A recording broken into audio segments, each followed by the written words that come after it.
Goeiedag almal, ek wil jou aanmoedig, moenie opgee nie. Moenie 'n handdoek ingooi nie. Moenie terugdraai en wegstap nie. 'n Man met die naam van Richard Norris Williams II is gebore in 'n welgestelde gesin en hy het 'n groot deel van sy kinderjare in Europa deurgebring waar hy 'n bekende tennisspeler geword het.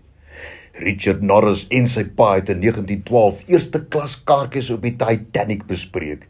En hy weet wat met die Titanic gebeur het, toe daai ysberg tref en vinnig gesink het. Maar hulle het aan boord die singende boot gebly totdat dit feitelik heeltemal onder die water verdwyn het en toe eers in die water gespring.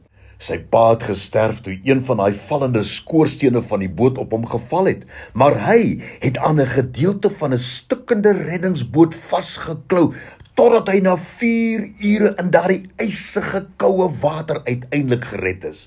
Sy bene was so erg beskadig deur die koue dat die dokters dit wou amputeer, maar hierdie jong man het daarop aangedring om eerder 'n uitmergelende, pynigende fisieke rehabilitasieprogram te volg. Hierdie jongman, Richard Norris Williams, het na hierdie lang pynigende proses sterk genoeg geword om sy tennisloopbaan te hervat en het later in 1914 en 1916 die Amerikaanse Ope Kampioenskap gewen. In 1924 het hy ook 'n Olimpiese goue medalje verower. Ag, jy weet, elkeen van ons staar probleme en struikelblokke in die gesig wat deur sommige as 'n verskoning gebruik word om op te gee, omdat hulle wonder of dit die moeite werd is om deur al die swaar kry te gaan en om hulle doel te bereik. Maar God is getrou en hy beloon diegene wat hom soek en diegene wat hul bes doen om elke stryd in hierdie lewe te oorwin. Moet nooit toelaat dat swaar kry en struikelblokke jou moedeloos maak en jou laat ophou nie.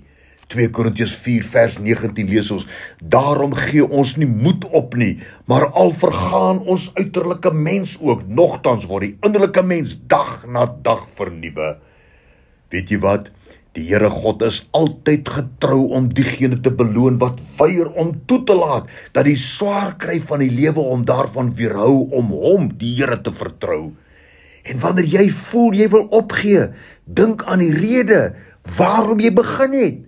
Daardie opgewonde verwagting toe jy begin het, dit is wat ek gaan bereik.